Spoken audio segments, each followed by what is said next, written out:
why I decided to take an IUD. I posted something on Facebook stories or something like, praise God for like sustaining me for my silent battles.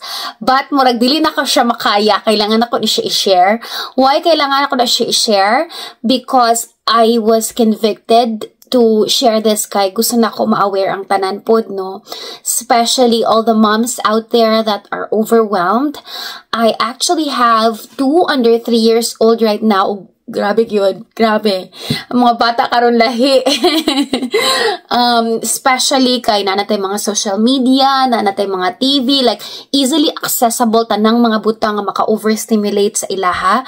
Labi na kay naamid sa US, ang mga tanang mga pagkaon, daghan kay sugar, ang mga TV. So, kanang ganahan sa kang activity. So, niya ma-overwhelm ka kay ikaw biya tanan, no?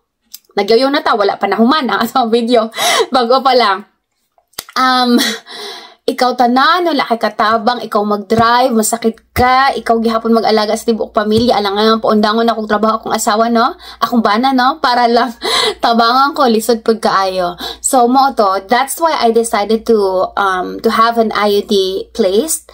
Kasi, para sa peace of mind, as you've known me and as you've like follow mo sa kuha, you know my life story. I've been a teenage mom. I was 18 when I had my daughter.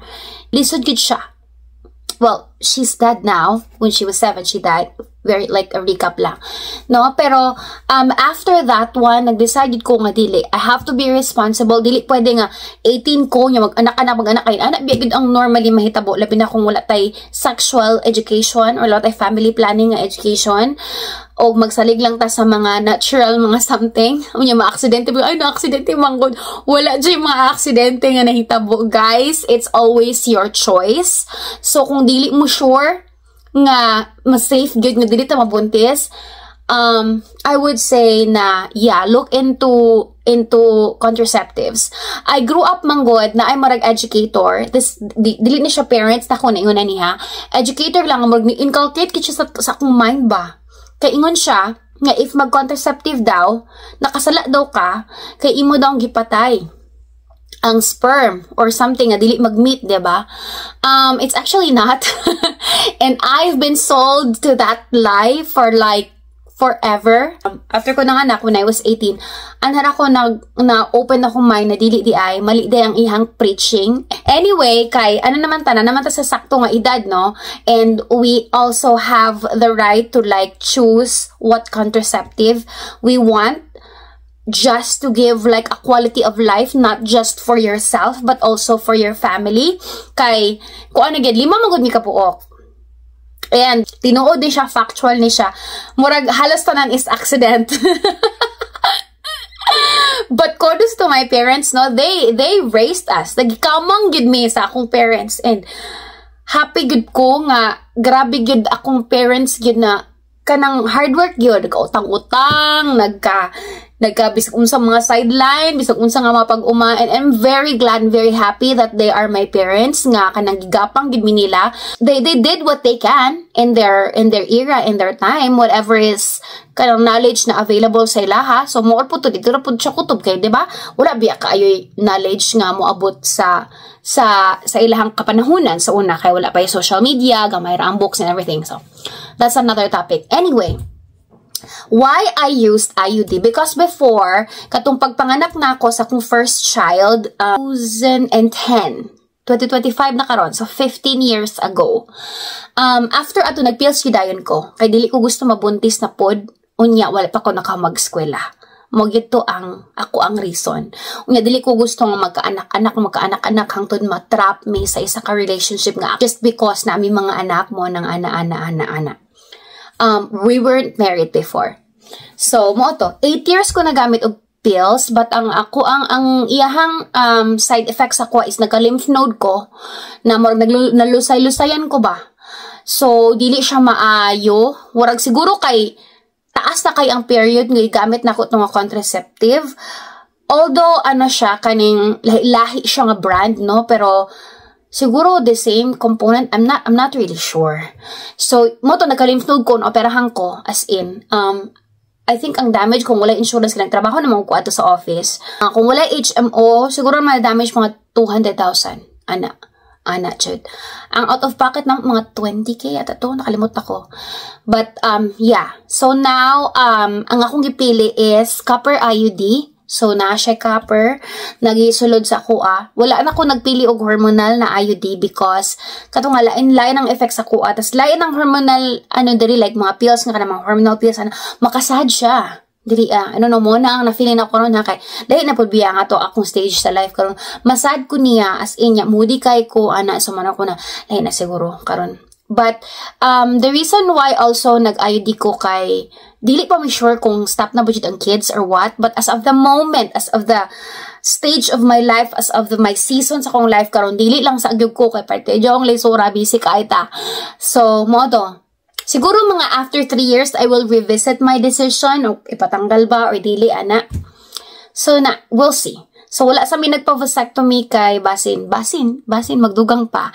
So, ang vasectomy man god, reversible siya, but after ma-reverse, not sure kung mag-anak ba mo. Pero ma-reverse siya. But the probability of you guys getting pregnant or like, mag-produce pa og enough ang lalaki is, dili na siya na nga 100% gining maulit dayan. Unlike ang IUD, kung tanggalon siya, like, the day after that or the na siya probability gining mabutis dayon ka. Ana. So, yun. Ang IUD is good for 12 years siya. Na ako yung mga clip na nako, no? Nga din ito na ako i-share, pero share na lang nako. So, that's it. So I'm not super comfortable in sharing this, but I think I should share this. If you can see this, then I'm not comfortable, but I think this is needed for awareness.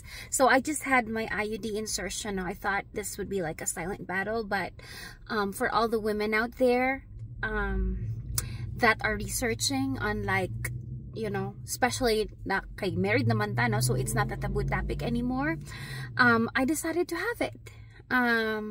Because dili magud sa America lisod kaayo magkaanak kag daghan unya wala kay katabang, not just katabang nga maid ha, pero mama, papa, like wala kayo kay support system ba, lisod kaayo kay imuha gitanan. So I decided to do it for peace of mind. And I chose the copper IUD, so I will tell you my experience. It actually, lang siya, mga, siguro all in all, the entire procedure ha, walay labot ang mga interview, mga consent, mga mga 10 minutes lang.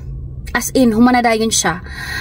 Pain level is 3 out of 10. Pwede ganito lang, out of 10. Kaya syempre, nanganak naman ko niya. Normal pa yun akong mga delivery. So, dili kayo siya sakit for me. Ingon sila nga malipong daw. As of the moment, it's been 30 minutes. Nalipong ko pero gamay lang.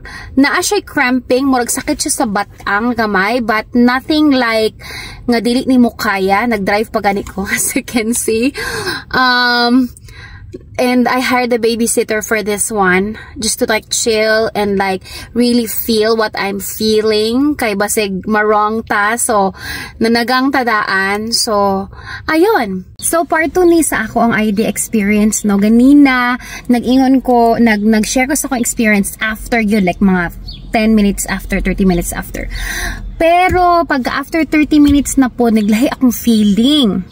Kay mura ko, medyo kon lipong ko, unya, mura siya level 1 nga kaning labor pain. Kanang ngutngut ka ay siya diri, ngutngut siya diri, kanang, di ba kung labor, kay kanang ano man siya, kanang dili siya mo attack all the time. Kanang, mo attack siya, unya, hunong, attack, ana. Kato siya, kay murag, kuan gid siya, inanay gid siya na murag always siya level 1 na labor pain.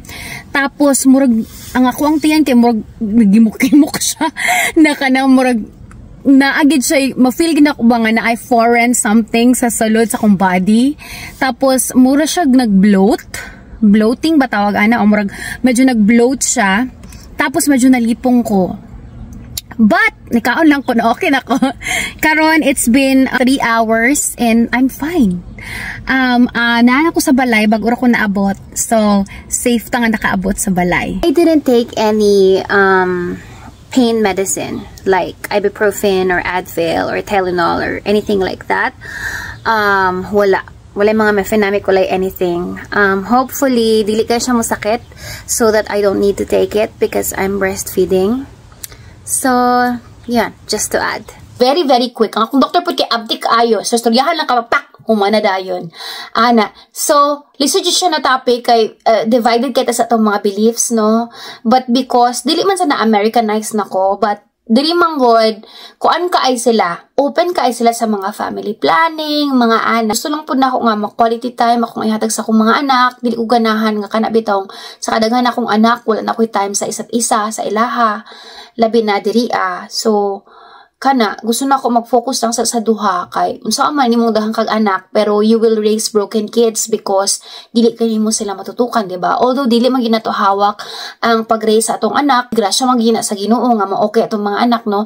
But you also have a part that you can do to raise your kids well, and mo na ang ako ang kuan sa karon. Ako ang, akong pananaw sa mga bagay-bagay. So, if you're watching this, I hope na naka-impart ko sa imuha og knowledge. Naka-impart ko sa imuha experience. Overall, positive ang akong experience. Second day pa, di ay karon na nabutang siya. Namang gudahang videos ngayon, sakit daw kaayo, laba daw ilang ulo, nalipong daw sila. Yes, there is a feeling nin ana, pero sa ko ang case, kay dili gid siya extreme. Positive akong experience. So, I hope, God willing, no, okay siya, og mo incorporate siya sa akong body well. And yeah, we'll see in 3 years' time. Have a great day.